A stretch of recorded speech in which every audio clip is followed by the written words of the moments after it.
it's not just the flat characters, but the like the descriptions. It was like, we walked into the dungeon, and then later it started turning into a swamp, and I'm like, how does that happen? How does a dungeon turn into a swamp? Like, couldn't you describe it? Like, is there a high ceiling? Is there some kind of sun? Like, I couldn't picture it. Like, are there trees? You know what I mean? Like, how does that happen? But there was never any description. And so I was like, if I wrote Victor Tucson like this, it would go so fast. Like, I could get books done like this. You know what I mean? Sometimes I'll sit there and I'll just like try to imagine these scenes and actually describe them. And it takes so long. Like, what am I doing? This is the critRPG podcast, your one-stop shop for everything lit RPG, progression fantasy, and Royal Road. Hi everyone, and welcome to the critRPG podcast, the only podcast that regularly invites birds. With me today is Plum Parrot, author of, I will butcher this name because I don't know how to pronounce it, Victor of Tucson? Tucson. Tucson. A lot of people say Tucson, but Tucson. Yeah, obviously, like and the W is right in there. And I will also butcher this one because we talked about it. Now I'm anxious, and I will probably forget.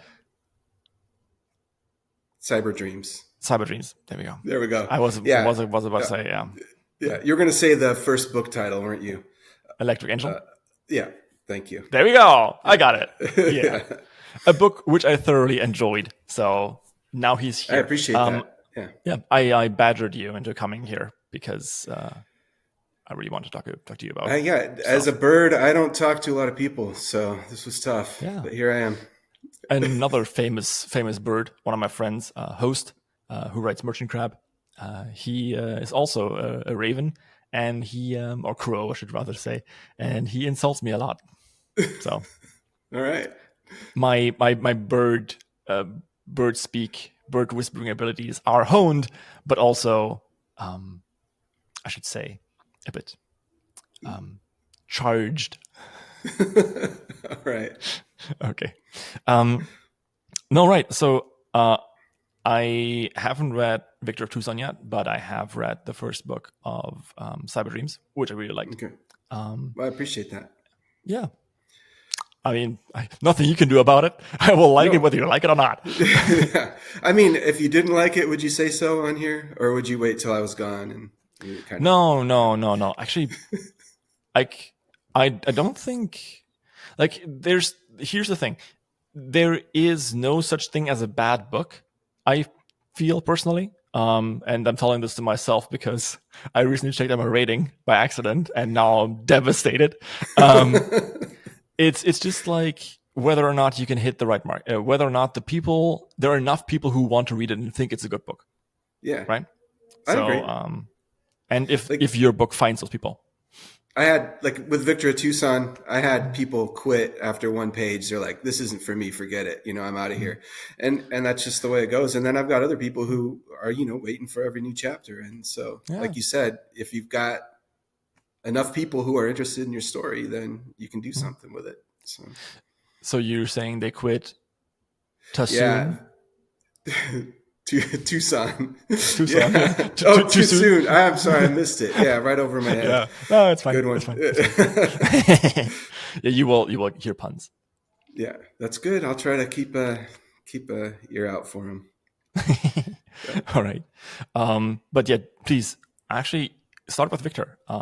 Tell us more about how that came to be, how you got into writing, and then how these two stories kind of emerged. Well, when I started writing Victor Tucson, I was working on the third book of my Falling with Folded Wings series, which was the first thing I ever wrote. I guess first thing I ever wrote and released, I should say. And I did Victor Tucson as a kind of like a fun activity. I was just I joined I did the write-a-thon on Royal Road. And so, I started writing Victor Tucson, and I thought, well, this I'm going to do this as a new perspective on the same world that my other story was in, which is Falling with Folded Wings. And so I thought, I'm going to start with a totally different kind of character. This guy's got, he's young, he's got an attitude. He's totally kind of like a jock. He's not into this kind of like gaming and whatever, whatever he sees, he's going to have that kind of like angry response to at first.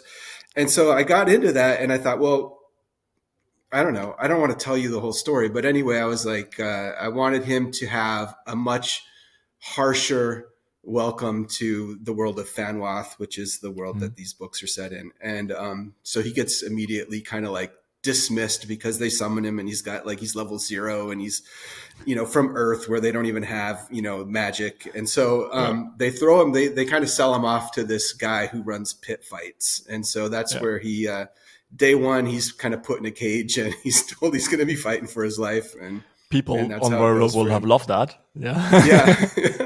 Some people did, but he cusses a lot and he he makes emotional decisions. And so like I turned a lot of people away with that stuff. They're like, this MC's an idiot. I can't, whatever. But he does grow. He does learn. He does become more mature. And I mean, like if you looked at Victor in book 7, which I just wrapped up, versus Victor in book 1, it's a very different person. But how long he's have you gone been through a lot. I mean, writing these stories since 2022, 21. I think I started 20, and I was still teaching. So that's impressive. Oh, thank you. I mean, I'm freaked out every time I look at like my list of completed books. I don't know how I'm doing it, but it's just like, you write a chapter a day and it just adds up. There's, 350 some days in a year. What, 356, 354. How many days? 354. Is that right? That doesn't sound right to me. I think so. Yeah. I mean, we can Google it. I'll look it up. This is the critRPG podcast, everyone. The podcast where you learn new stuff. Like for example, how many days are in there in a year? Did you teach elementary or? Why did I say the number? Like I should have just said, a lot of days in the year. But anyway. Did you teach elementary or? No, I taught my last few years. I was teaching 9th grade English. So. Okay. Yeah. Well, that I taught middle school numbers. My whole. Yeah, I don't do numbers. I don't teach any of this kind of stuff. I taught Romeo and Juliet. Thank you. 365. Yeah. Yeah. All right. So anyway, you write 3,000 words a day and times, 300, say you take a few days off, you're doing 1 million freaking words, 300. Yeah. Depends, right? If all your chapters are 3,000 words, then yes. Well, that's I shoot for 3,000, but like every one is probably more like 32, 34. So it adds up. That's all I'm saying. I'm not trying to brag or anything, but like, it's just kind of becomes a habit. Like I feel weird if I don't sit down and type something every day. Tell me about it. Yeah. So anyway. Yeah.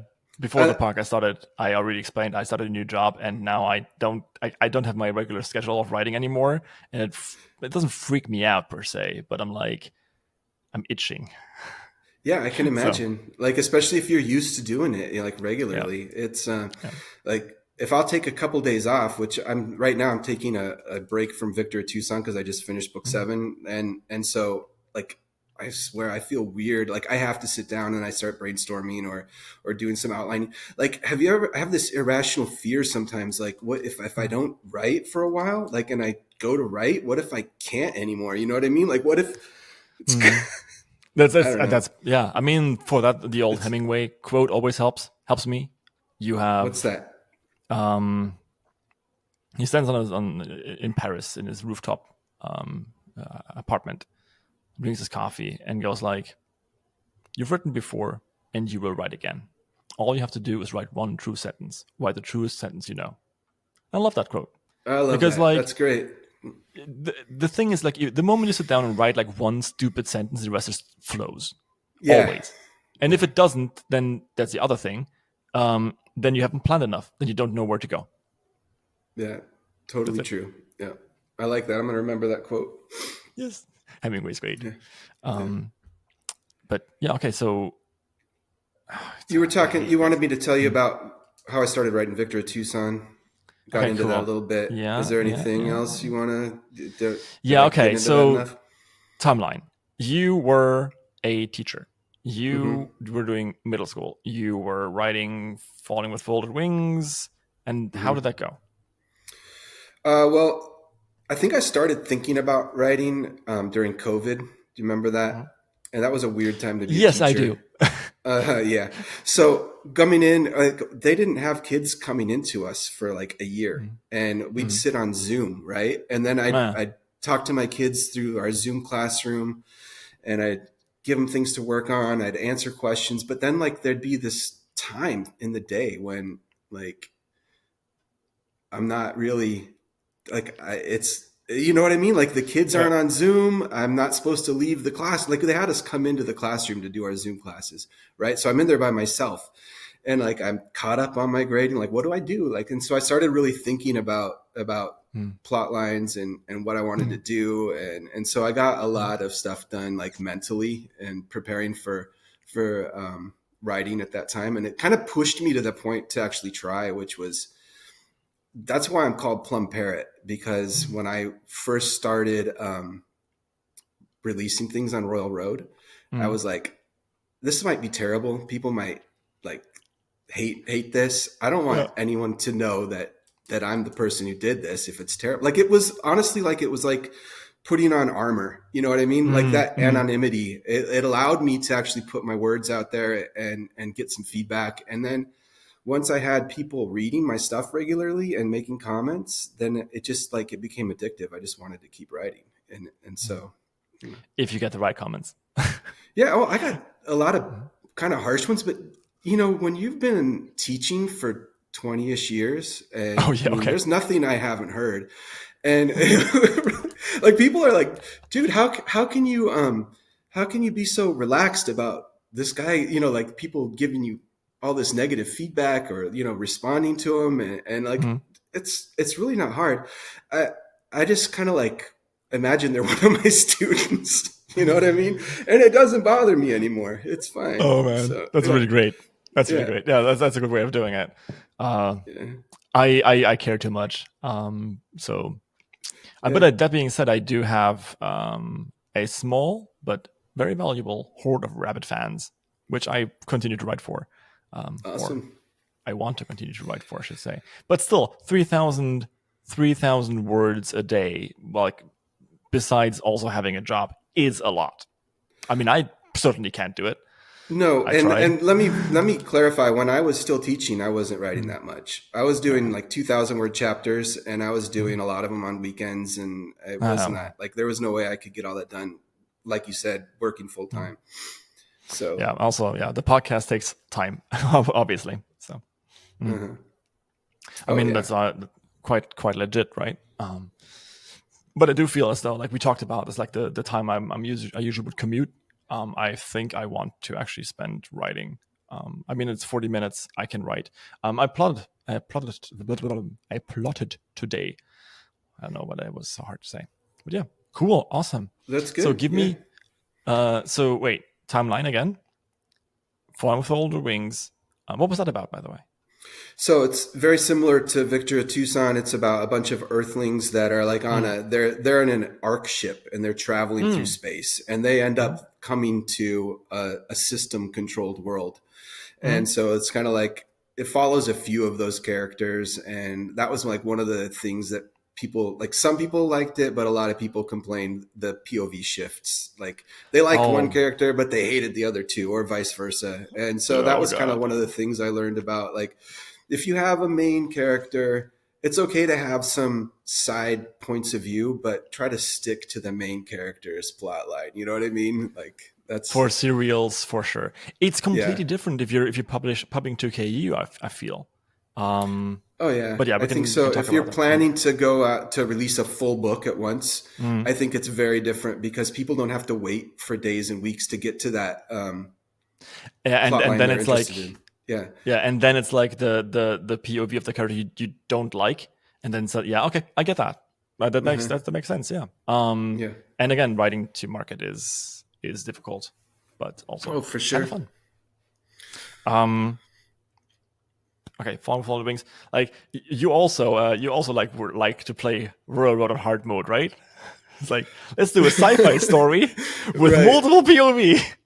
Right. Well, that also got me a lot of negative feedback at the beginning because it starts off very sci-fi and then it Yeah, becomes fantasy very quickly. yeah, You know what I mean? It's all like yeah. pure fantasy, system controlled universe, and so That yeah. Some people are like, "Oh, finally a cool fantasy or a sci-fi lit oh RPG," but it's no! not. No, I was tricking you. I didn't mean to. It Haha, was so not in my mind. Yeah. please. Yeah. Oh man, like Torchbearer is kind of the same, but it's not. But it's yes, but it's not. So I started with like a whole page of code that you have to parse through, and that gives you like background information. But you don't really Uh, need it. You don't really need it. Well, you kind of do. I don't know. And then it's like standard fantasy for a book, and then at the end it becomes clear like, oh wait, this world isn't real at all. It's a different world.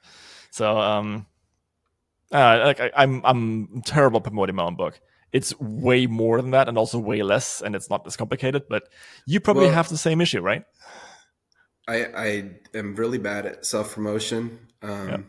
and I can tell you that like your book, as far as I know, it has a very cool cover.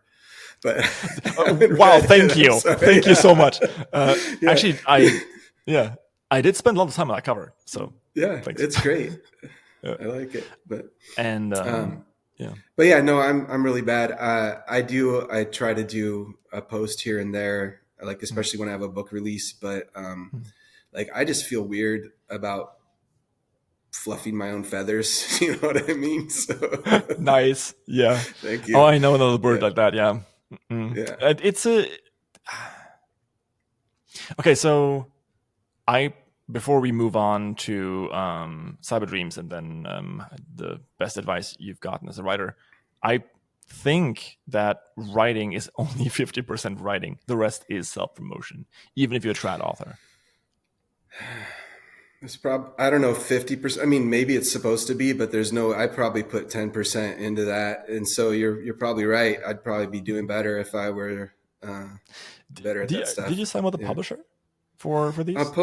Podium has published all of my stuff. So, Okay.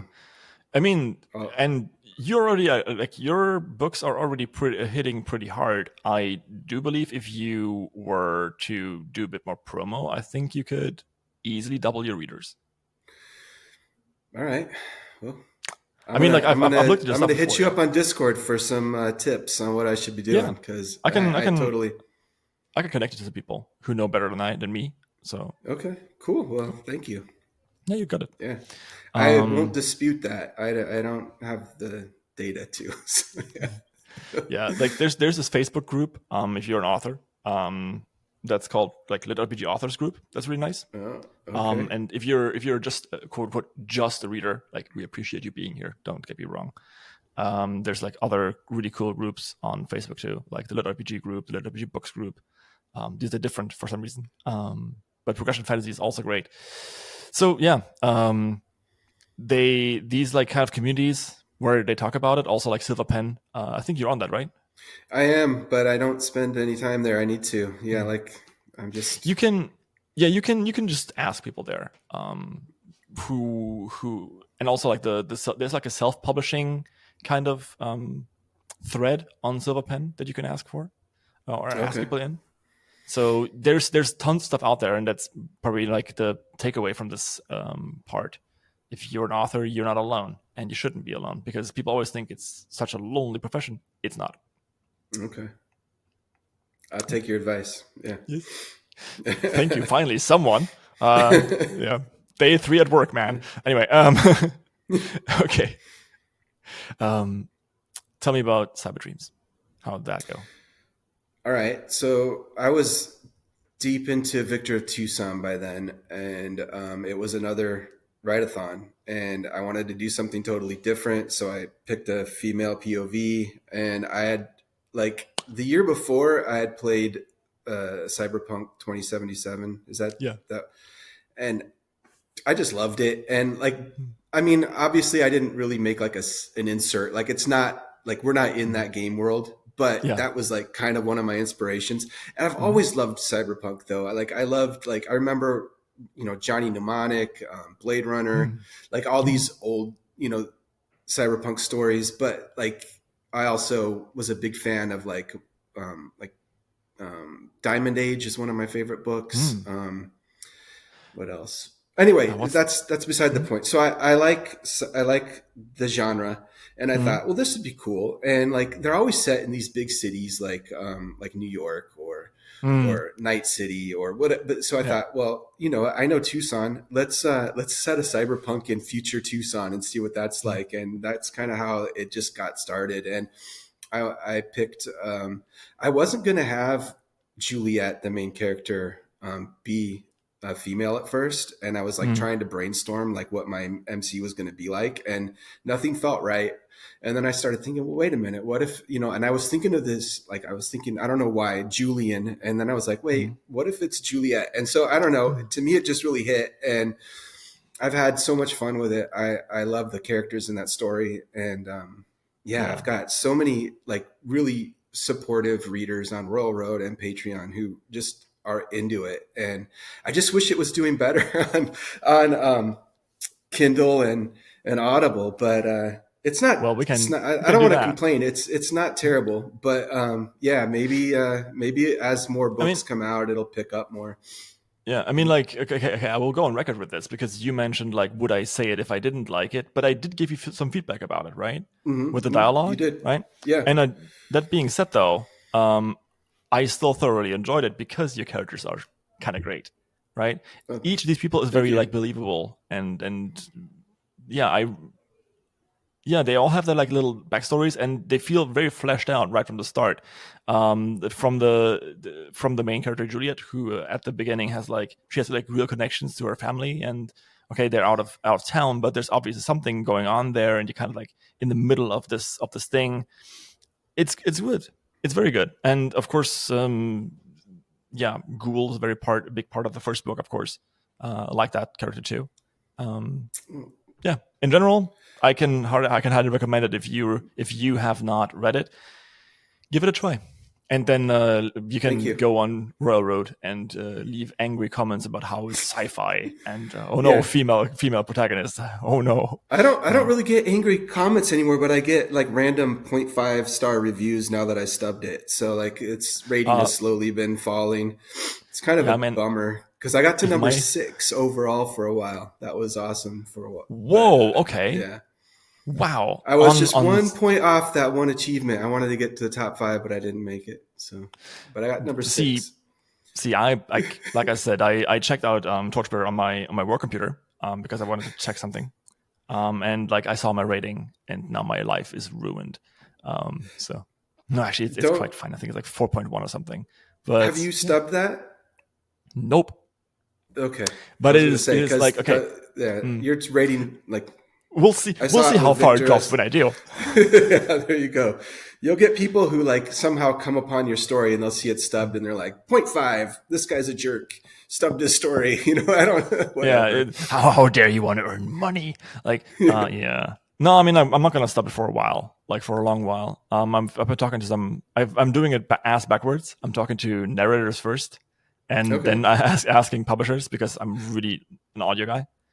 Oh, so Um, are you gonna go through a publisher or are you gonna try to self-publish with I don't know. a narrator of your Like, choice? That would be.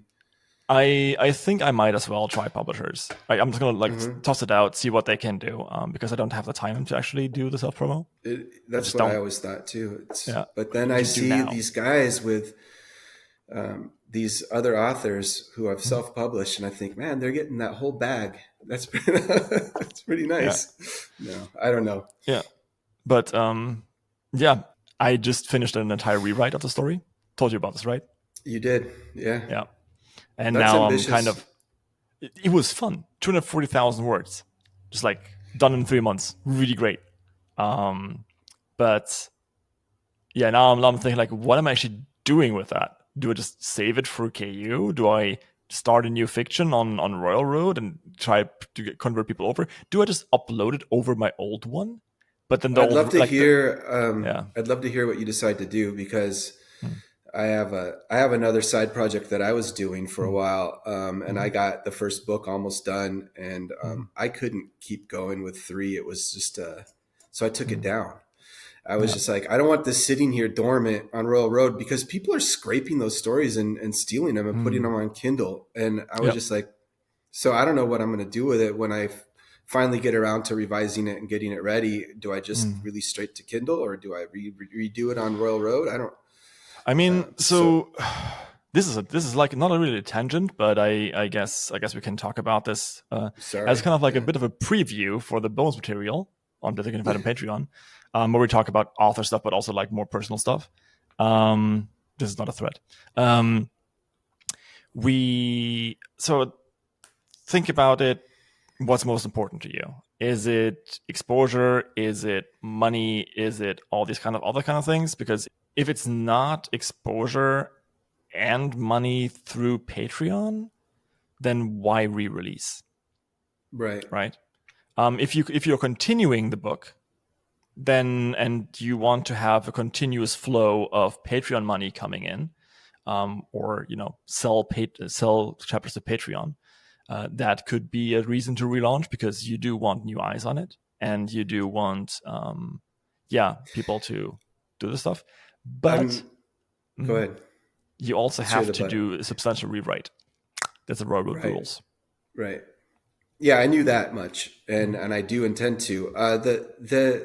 The thing is that when I think about like I love Royal Road as a website, mm, as a community, I just think it's really cool, and mm. so like I don't want to like I don't want to get away from Royal Road. Do you know what I'm Yeah, saying? So if I get to yeah. a point where Victor of Tucson and Cyber Dreams are ready for a pause or Mm, at a finishing point someday, I don't know. mm, So do I would like to keep the model that I have where I yeah. release, on Royal Road and I release on Patreon and I release eventually on Kindle. And Mm, um, mm. so I don't That's know. legit. Yeah, Yeah. totally legit. I In that case, yeah. If you wanna keep doing that, then yeah, there's nothing going over like nothing against going over it again and then Right. re-releasing it. Do like a Oh, bit of promo, get a Rising Stars. and yeah, I mean, honestly, the reason I pulled it, it was kind of like like I was stressed trying to keep track Mm. of three plot lines, but I was Ah, also making mistakes, and like there were mm, plot holes, there were characters that changed their personality. It's because I didn't remember how I wrote this yeah. guy, 4 weeks ago. So it was, Mm. yeah, definitely it needs some love before I release it It's again. So it, I noticed this too. I mean, I have this other story that I love, that I really love. It's fun, it's lighthearted, and it's way more to market than Torchbearer. Um, but I've promised to finish Torchbearer first. Now I gotta do it. I mean, yeah, I got two more books in me, and I would have loved to actually continue doing it, but it's just not economically viable at all. But I will definitely finish the series before I do anything else because it's kind of like the goal I set for myself. That being said, though, I tried writing Band and Torchbearer at the same time. It doesn't work. It just doesn't. it's Like the hard. characters are different. It's yeah. I have no idea how Ravensdecker does it. He does one story Oh, each he has day. so many going. Yeah, I don't know. I don't Yeah. know. Like I've got the two main stories I'm working on, and I don't want to do more. The way I have it is I write one every other day, right? And so Yeah. like I'm only away from one story for a day, right? Oh, And okay. and that's okay for me. Like I can keep Mm-hmm. things going that way. But I was Mm-hmm. trying to do this third story just on Saturdays, and it was just like it's too much, too long between. Yeah, for me, the characters started to bleed into each other, even if I did it like Yeah, one day this, one day that. And I think what I would do, and this is probably the end of that tangent, is I would pre-write the entire book and then release book A at like three a week, while writing book B, then revising book A while book B is releasing, then revising book B. No, wait, you have to write book C in there somewhere. I forget, but yeah, it's like leapfrogging basically your releases. I see what you're saying. Um, Yeah. yeah, Hmm. that could be fun. I mean, that could be cool because I like to finish. I like to finish books. Sure. It's fun. It's nice. You might not even know this, but my good friend Haylock just released his first book, Heretical Fishing. And he's not paying me for this, he didn't even ask for it, but I'm gonna shout him out anyway, in the most cool and flashy way that I can think of. So, yeah, if you're in the market for something that's a little bit like Beware of Chicken, if you're into things like not becoming the chosen one and instead hanging out with cute animals, then this one's for you. It's available on Audible and on Kindle Unlimited. Go and give it a read. I'm sure you won't regret it. What's the best advice you've ever gotten as a writer? I think write every day, even if it's 100 words, or 50 words. If you just, it adds up, like we were talking about, and so I think I took that to heart. Yeah, and I agree with it. Yeah, like this is always the one that people say. So I'm gonna press you on that a little bit in a minute. Sure, but it is right. It is completely right. If you write every day, you not only keep momentum, you also feel as though you've done something, and you can go to bed going like, "Hey, I tried holding on to that dream. I tried writing a bit more, right?" And that's nice. But besides write every day, what else? If you want, I would say the other thing is don't be afraid of failure. And if you have to pretend you're a plum-colored parrot to get your stuff out there, then do it. You know what I mean? Like do it anonymously, because it's not worth sitting and just being afraid to start because you're afraid it's gonna be bad. You know what I mean? You might as well try it, and you only get better by doing it. Like it's just on the critRPG Discord, the closed one for my friends and I. Yeah, we had this thing going on, the Trash Olympics. It was great. The idea was to write the most horrible, trashy story you could without thinking about it, just like releasing it every single second. All right, every time you're done with a chapter, don't revise, just put it out there. Let's see. Yeah. And we're like, I got 5 followers. It's really, really cool. And, nice. This is shoutouts to I can't give any shoutouts because the whole idea is like it's anonymous. And we all had different anonymous stories. A bit like I did with band. I told no one I wrote bands. I just put it out there because no one checks like, oh, this author's also written. But there's cool. Really cool stories in there. One of them, I can't talk about them, but they're so cool. There's such good trash, and that's the point, right? Yeah. You can write trash, and it's okay to write trash. That's how Torchbearer started, and also how it ended. But no, I'm sorry. I can't talk well about this book, even though I love it to pieces. Okay, so besides that, what's your point? What's the other best advice? Oh, wasn't that it? Just don't be afraid to write. Just do it. Oh, like, shit! Yeah. Don't and. Yeah. I mean, I wish I didn't really waste years. I was doing other things, but I wish I had started writing earlier. And it's just like, oh yeah, it's if you're an audio, Plum Parrot is actually not Plum.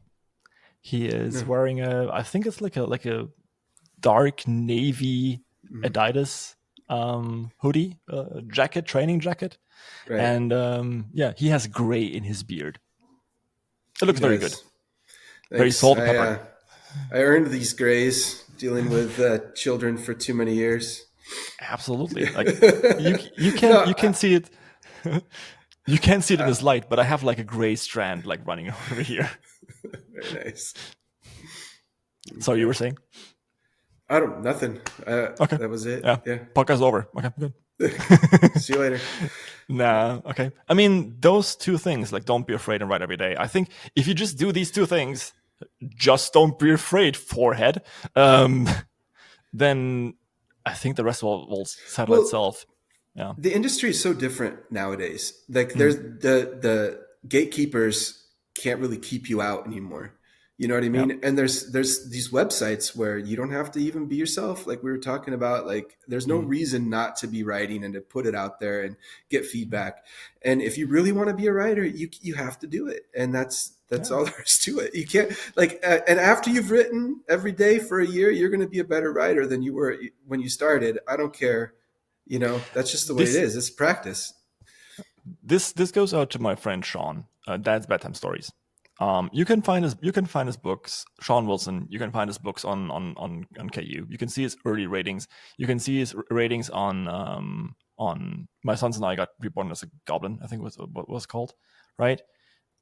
Within a year, I mean, this guy writes like a machine, but that's beyond the point. But within a year, he went from this kind of like okayish goblin story with like 1,200 followers to writing Ultimate Level 1, which just breached 9,000 followers. Oh, that's awesome. Right? Yeah. And all he does is he writes without fear what he wants to write. He writes the stories he wants to write. He doesn't plot. He just pantses everything and he just writes it all down. And you can do that too. Yeah, do it. I plot more than I do. I mean, now I plot more than when I started. But tell me about it. Like, yeah, and I think it shows. Like, I think my book arcs are a little more, I don't know, understandable and fun and good. I don't want to get into another tangent, but no. That's the next topic. What's one thing that you do differently now than when you started? Okay, so my first series was Falling with Folded Wings, and I still get, like, I've probably had 10 people over the course of the last couple years reach out to me. Hey, when's Falling with Folded Wings 4 coming out, right? So it's not like I'm getting thousands of these requests, right? But, a few people, and I'm like, I want to write more in that series, but I did so many things that I wish I had done differently that honestly, it feels like I need to start the whole thing over again. And then that idea is like, could I even do that? Because like Podium published those for me and they own rights to, like maybe they'd be on board with a re-release, like a new version 2 or something. But like I like those characters and I want to continue the story, but then again, I also want to like do it so much better, and it's kind of a frustrating feeling. Like I want my new stories to be like the things I write now to be building off of things that I'm happy with, and like there are parts of those books that I'm really happy with, but there are some parts that I just wish I had done differently. So I don't know. Talk to me about plotting. Yeah, that's one of the things. Like when I started writing that series, I was just like, hey, this guy is going to be like, these people are going to end up on this planet and we'll see what happens. And so I just kind of like pantsed it. And I just went and kind of like, well, I'm kind of tired of writing this character. I'm going to introduce a new character. And so I would do that for a while. And then I'd go back to the other character. And I found that kept me kind of engaged. It was interesting for me to jump around to these different characters that, of course, I liked them all, but my readers didn't. And so that was another one of those lessons, it's okay. Like with Victor at Tucson, I will show different POVs, like, but they're short and they're following his main plot. Like I'm not like starting whole new arcs with other characters. Do you see what I'm saying? So absolutely. My only question is, does he have kids? Victor? No. You should give him 2 sons, because then they could be the 2 sons of Victor of Tucson. Right. That's a good one, and I didn't miss it. So yeah. Yeah, no, I made it quite obvious. I intend my puns. I'm not some weakling. Shout out to that meme. So, but yeah, in general, yeah, plotting makes sense. It helps. I definitely have plotted. So, you know how in traditional publishing, you pants the entire book, then you go back through it and make it look as though you knew what you were doing. That's what I did. Okay. But in the next book, I will honor the great words of the immortal Travis Baldry, because he said, I hate doing things twice. And I really got into plotting a bit more, but I have to like have this balance because I don't want to plot too much. But there's this book called Take Off Your Pants by Libby something. I'll link it down below. You can buy the book down below if you want to. It's an affiliate link. And she basically talks about how to plot emotional arcs more than the arcs of what needs to happen.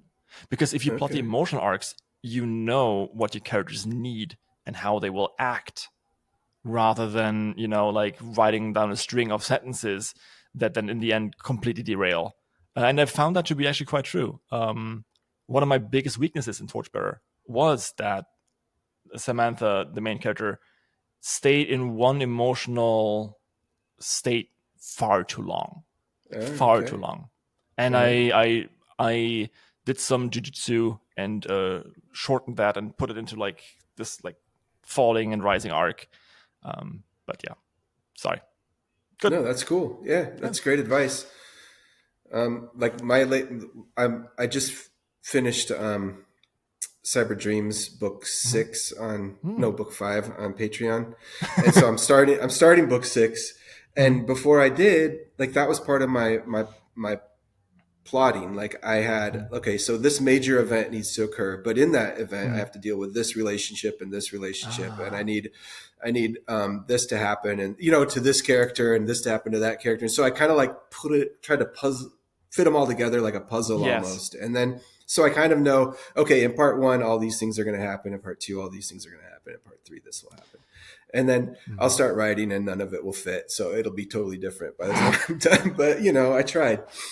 um, I I do think that this is where the masterclass is, or this is S tier writing, I should say, to be with the kids these days. Um, if you're connecting the inner story with the external action, or interaction with the external action, I should say, that's where everything really comes together, right?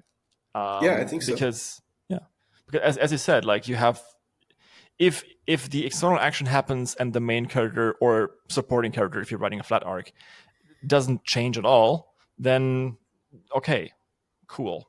But that's then just like a series of events. However, um, you want the cool big moments to be impactful on someone or something to show that they are big moments. Otherwise, they are just like big explosions, which are also Well, nice, right? that's Yeah. what readers remember, right? They remember those big moments where there was something emotional going on and it made them Yes. feel something, and they don't remember all the little things in between. Yeah. And so you've got to have those moments. You got to show that character going through something, and if they don't, then it doesn't stick with a reader. Yeah. So yeah. Completely. I yeah. Um, even though in lit RPG the whole having emotions thing is heavily frowned upon, but that's not quite true. The main characters have emotions; they just don't dwell on it. And also, the character arcs are mostly flat. Did you notice this? Oh, I've noticed it. I was listening to a book. I won't name the author of the book because I don't want to. But it was it's not just the flat characters, but the like the descriptions. It was like Mm-hmm. we walked into the dungeon, and then later it started turning into a swamp, and I'm Mm-hmm. like, how does that happen? How does a dungeon turn into a swamp? Like, couldn't you describe it? Like, is there a high ceiling? Is there some kind of sun? Like, I couldn't picture it. Like, are there trees? You know what I mean? Like, how does that happen? And but there was never any description. And so I was Mm-hmm. like, shit. Sorry, It's if I it's a is European this a podcast. You can swear. You can swear. This is fine. okay? I was like, if I wrote Victor Tucson like this, it would go so Mm-hmm. fast. Like I could get books done like this. You know what I mean? Sometimes I'll sit there and I'll just like try to imagine these scenes and actually describe them, and it takes so long. Like, what am I doing? Okay. Yeah. This is the other point. Like, I love lit RPG, and I wish I could write like this, but I'm an Uh-huh. idiot perfectionist, right? Right. I love sentences like, what was the one that I loved the other day? Is like, the old Samantha died that day, and the new one was born from the ashes of her rage. Um, an act, a necessary act of vengeful necromancy, or so I told myself. Like, I love this kind of shit. That's This is great. Yeah. great. This is fun. Yeah. But I won't say, oh, it's not appreciated. But uh, people in lit RPG, they want quick fun, and this is what you have to give them Right, if you right. want to be successful. I understand this now, but let me clarify. Like that example I gave you, this person has like sold far more copies than I have, so it's not like yeah, I'm. It's maybe I should it's learn something. personal Yeah, preference, right? And yeah, there's the thing. I mean, I know it myself. I'm not always in the mood for like gut punching poetry. Sometimes I am, sometimes I'm not. Most of the time I'm not because I'm busy with work. Um, so yeah, having this like nice escape is cool, and this is why people read lit RPG. Also, personally, I think your books strike a good balance. I think so. I Yeah, I think a balance is well. I wouldn't be happy with it if I didn't have some good prose in there. You know what yeah, I mean? It can't be just endorphins, this, but I don't know. People love that stuff. So you got to yeah. have it. If you're in this genre, yeah, You you got gotta to have have that your hit. careful pros and cons. Very nice. Very nice. Thank you, Thanks thank for the you. heads up. Yep. Yeah. Okay. This is a very, very craft focused podcast. Very like this particular episode. I love it. Okay, good. I was going to apologize, but no, Don't don't need no to. Okay. no. I mean, at least I haven't started talking about agile coaching yet. So we're the podcast isn't over yet. So you know what's up. Okay. No. So, but let's move on. Let's talk about Sure. one book that you love and why is it awesome. I like the one that's coming to my mind right now is Joe Abercrombie, the Best Served Cold book, the Vengeance. The I can't. It's been a few years since I read it. I can't remember the Yeah. names of the characters, but it's a female character. She gets basically betrayed and nearly killed, and but she doesn't die, and it's Oh, bad news that for one. all the jerks. Yeah, it's Oh, such a great book.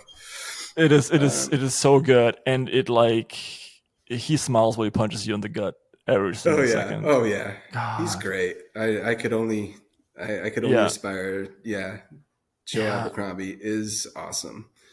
It's There's a few yeah. authors I love like that. Like I think it's Mark Lawrence who wrote Red Hmm. Sister. Is that right? Yeah, Oh God. Yeah. yeah. I think it So is. I don't know. yeah. Hmm. Anyway, there's just I love Um. good writing and yeah. Red Sister, it Okay. goes Red Sister, Gray Sister, Holy. Yeah, it's almost progression fantasy. Like I don't know, people Yeah. reading or watching this podcast should check that out Yeah. if There's you haven't. the Armored Saint, which is a Uh, novella. okay, It's actually also really good. I haven't read Very that. unlikable main So character. okay, Um, I it's kind of like steampunk, magic punk, power armor stories. I like power armor. oh So yeah. yeah, Have you but read mhm. what's the dang? I can't think of it. It's about an android who starts to become sentient. Murderbot. Yeah, yeah, Yeah, it's Murderbot is something also, like also that. cool. Yeah, I I read the love. first one. Same here. Yeah, And then I was gonna get more, but they weren't on Kindle Unlimited when I was looking, yeah, and they were like really short, but they were all like mm. $5, and I'm like, I'll just wait. But I never got back to it, but I liked it. Yeah. Martha Um, Wells like writes really really good novellas. I think she's one of the yeah, like masters of the craft. thank you Um, for remembering the author. Yeah, Martha Wells. yeah, Yeah. it comes across my feed every once in a while. Right now I'm listening to Ben Carré's the first line of defense 2. I still think you should have called it the second line of defense. But I don't know, man. This is hard to remember. I'm a lit RPG reader. Okay, we're on. No, And then the next one, obviously, third line of defense, and so on. exactly. Yeah, And yeah, then it makes the sense. last one is called the last line of defense. Yeah, That makes well, sense. I can't argue with that. But okay, so Seems like a real missed opportunity. I think I can spoil this much. The second story, the second book, is a complete departure from the first. Oh, The main character isn't the same. I hope I'm not like ruining his sales right now, but I love what he did with it. The narrator also isn't like he switches from Travis Baldry to another narrator for this new protagonist, and the old protagonist does still have a place in the new book. It Okay. still appears, still read by Travis Baldry, and they kind of like switch POV sometimes. And this new character is so different from all the other characters that Ben Carey usually writes. Usually he writes like these kind of like sassy kind of sassy young people, like 30 years old-ish, and going out there and punching things and kind of like trudging along. Whereas, I can't really spoil, but the other main character is very different, and the narrator gives him this really interesting sort of gravitas that I really enjoy. Some people say it's like, oh, this is whiny, but I really enjoyed it. That's I'll have to check it out. I haven't read it, so yeah. There's another series that I saw talked about on the subreddit for, I think it was critRPG subreddit, but I can't remember what it was. But it was another situation where the second book was a totally different protagonist to the first book, and like the people in the thread were complaining, but I haven't read it, so I couldn't weigh in. But I should maybe do that. Like write like 100% really, really good, like standard Royal Road fare. Well done, obviously. And then the second book is like, and here's like reverse harem love novel. There you go. Yeah. I've read a few complaints that actually happens. Like people start off with a story and then it becomes a harem in like the third book, and they're like, "What the heck? How did this? This wasn't advertised as a harem." Yeah, I don't know. Yeah, I mean, okay. So sometimes like I can. Okay, I'm making this joke. See, as you are an author, and you get more and more into writing. I mean, you probably notice this as well. Your social connections start to flounder a little bit, and you have to make a concerted effort to actually keep them going. So I think by the third book, you really do want a harem. Right. Okay. So, I don't know. I don't know what I'm talking about here, but I mean, I already have my harem. I told you at the start of this interview, like I don't talk to people. This is like the most I've spoken in. Like I've spoken more today than I have in the last 6 months combined. So, yeah. Wow. That is. I mean, I'm sure it's an exaggeration, but honestly, I really like. I'm writing. It's one of I'm walking my dogs, and that's about it. See, this is why I like living in Berlin, in a big city. I still have all my social contacts, and I can just go out and talk to people and have a good time. I don't think I would function well if I couldn't, have some connection every once in a while. But well, good. It's keep your brain healthy. You gotta interact with people. Yeah, mental health is vitally important. I mean, not all of us can be like teachers and like mentally hardened. Right. Yeah. Okay. We should probably move. Oh, sorry. No, you say. You go. It's a thought that came to me out of the blue. Like that's one of the big complaints about Victor of Tucson is his mouth. And I'm like, have you not seen teenagers these days? Like he's like normal. Like that's how they talk. Yeah. But for real. Anyway.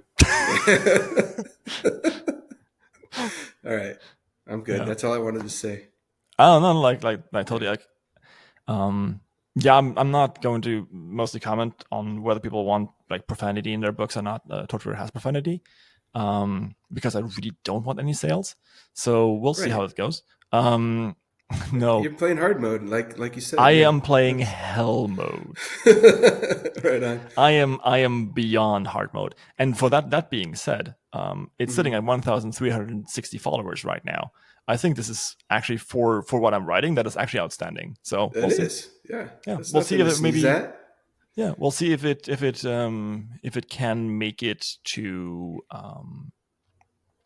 if it can maybe on KU not promote as lit RPG, but maybe as like standard fantasy, or it's a magic punk story. It's not sci-fi, so we'll see. Cool. Okay. Oh, I forgot one more book that I wanted to shout out, but we can do that in shoutouts. Shoutouts, Parrot. Now you can demonstrate that you are a liar and you actually have friends. Shout outs. I'm gonna be genuine and shout out a book that I just read. I've heard it mentioned so many times, and I like the idea of the premise. So I read Mhm. "Everybody Loves Large Chests," Okay. and by was it Nevin Iliev? Is that how you say his name? I don't.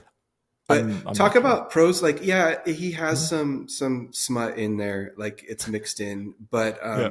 he it's good writing. Like, honestly, Mhm. the characters are interesting, the descriptions are good, and the plot keeps you wanting to read. Like, I was like extending my walks to keep listening. Of course, it helps that that is it Hayes? Yeah, Hayes is the narrator. Jeff Hayes, He's yeah. really yeah. Mm. Oh He's yeah, Jeff. awesome. Yeah. So So I think if this podcast releases, Jeff Hayes' podcast is the one before yours. okay. So I had a blast talking to this guy. He's I really bet you cool. did. Yeah. Mhm. Oh, he's such great voices. Like it's been a while since I've listened to a book he did, and he's really good. And also So anyway, he has this like real deep dedication to quality, which I really appreciate because I like it. I like quality, right? hmm And you might like it too, actually. Come to think about it. I do like quality. Yeah, I mean, the Soundproof Theater books are just insane from a quality perspective, right? Because Yes. he not only has the standard stuff in there, but he has or Justin and Emily and all the people at Soundproof Theater.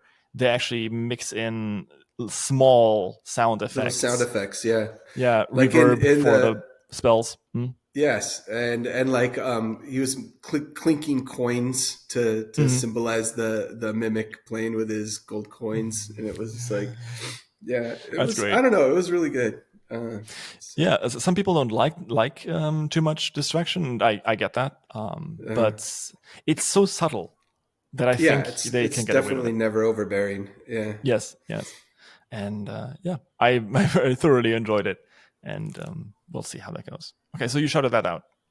I'm gonna Yes. shout out the city and the dungeon, and those who delve and dwell within. You're nodding. Have you read that? No, I haven't, but I've seen it. I've seen the name. Really? Where? Have I not on Reddit or? Because it's I've so this book has actually been sent to me by one of my Patreons. Was like, this book Okay. is really good. Here, take this book. I'm like, okay, cool. And Can you I've show me it? Do you have it handy? I did had it with I them thought you were. It handy. looked like I can't see your hands. I thought you were reaching for it, and I was like, Nope, oh, nope. all right. No, Um, maybe I haven't. But City in the Dungeon, doesn't that sound like something that I should have seen? I don't know. it My has bad. 200 ratings on Amazon, and it's out Okay. like it came out 2020. Um, so it's called The City and the Dungeon and Those Who Dwell and Delve Within. I just pulled it It's up, and I lied. I have not seen this anywhere. yeah. City. Uh, It's got 574 ratings. oh yeah, they actually it increased. They also have like a new cover. The Audible cover is different, but yeah. Okay. So this is a very good book. It is tightly plotted. The characters are very believable. Yes, sometimes it is a bit fast, but and sometimes I really wish he would have spent more time focusing on critRPG elements, but it really picks up the pace towards the end. And again, the characters are very believable. Even though they start Okay. out a little bit like, okay, who are these people at the beginning? They, yeah, give it some time. It The has an narrator, Audible version. yeah, yes. The I'm gonna check it narrator, out. the narrator doesn't help with the pacing because he talks very fast and Okay. very clipped. But that being said, after like an hour or so, I didn't really mind all that much anymore, and he did a really good job with the voices. Um, so I definitely did think that like I've never heard of this narrator before, so I think that might be his first or second book. Like I said, the book came out like 2017. Holy cow, that's a long time ago. That was before critRPG was even a thing. Wow. Maybe he's the father of Lit RPG. No, I don't think that's Aloran Kong. Maybe he's the Sorry. mother of critRPG, Or the uncle, at least. I don't the know. uncle of critRPG. Right? Maybe one day I will brand myself the godfather of critRPG. I mean, Like, if you say it enough times, I, I don't know. I, Just put it I out do there. not want to be known as that. Thank you. Okay. But yeah, so the second book literally came out on the 6th of March. So with Oh. only 7 years between the two books. Have But you read it? The yeah, second one? I'm going to get it. But it's Okay. not out on audio yet. So I was I'm just going to wondering get if it. it's. It might be really great if he took 7 years on it. You know. He definitely pros very high, like very high standard on that thing. It's definitely clear that this was a book that had like this was not a web serial. This has been plotted. This has been like revised, and it's quite clear. He cut stuff. You will know, Okay. but still a very good book. And I like the progression where the main characters go from like basic level 0 to to raid group. It's really cool. Oh, that It's is really cool. cool. And that's all in the first book. They go from. Yes. Okay. Yeah. The pacing is really, really like rapid, but it makes sense. Mm-hmm. And you kind of, you kind of, as you read, you understand more and more and more. The book doesn't really spoon feed you a lot of stuff. So, yeah, I enjoyed it. Cool. I very much enjoyed it. And I don't quite remember who gifted it to me, but thank you. I will look up your name later and I'll send you a message. Okay. Right. This has been this part of the podcast. The Patreon part of the podcast will be on, well, take a guess. Patreon. Very good. Exactly.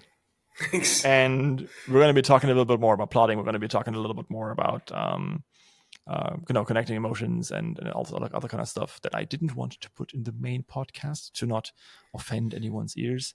But yeah, also we can talk about a bit more about like books that we loved and that kind of stuff. Cool. That sounded like very, very hesitant. Like, okay. No, I'm just trying to, behave myself here. Yeah, I'm with you. What would you do if you didn't behave? I don't know. Maybe an inappropriate, like instead of okay, I could have, been like, Fuck yeah. Let's go. Yeah. Okay. Yeah. So if you want to hear what other inappropriate things Plum Parrot does, then you can stay for the Patreon stuff. The link is down below. If you don't want to, that's also fine. Just a like and subscribe and a comment would help me a lot. Because this is how YouTube works, and we're all slaves to the algorithm. And read our books. Thank you so much. What? And read our books. Yes, I mean read Yes. Plum's books. My book won't be out by the time this fucker comes out. But yeah, do go on Royal Road and leave me a comment or try in reading Torchbearer. Maybe I will even have uploaded the new version at this point. We will not quite. I don't quite know yet. But yeah, also the comment, the author's podcast is great. His book is convoluted. That has already been taken, so someone else has already written that. Thank you for that. I guess I can't fault you for it. That is very true. The version that you read is very convoluted, but still hurt my heart. So we'll see. Anyway, this was fun. Yeah. And we'll keep going. Thank you so much I'm for listening here. and All right. watching. And I will see you next time.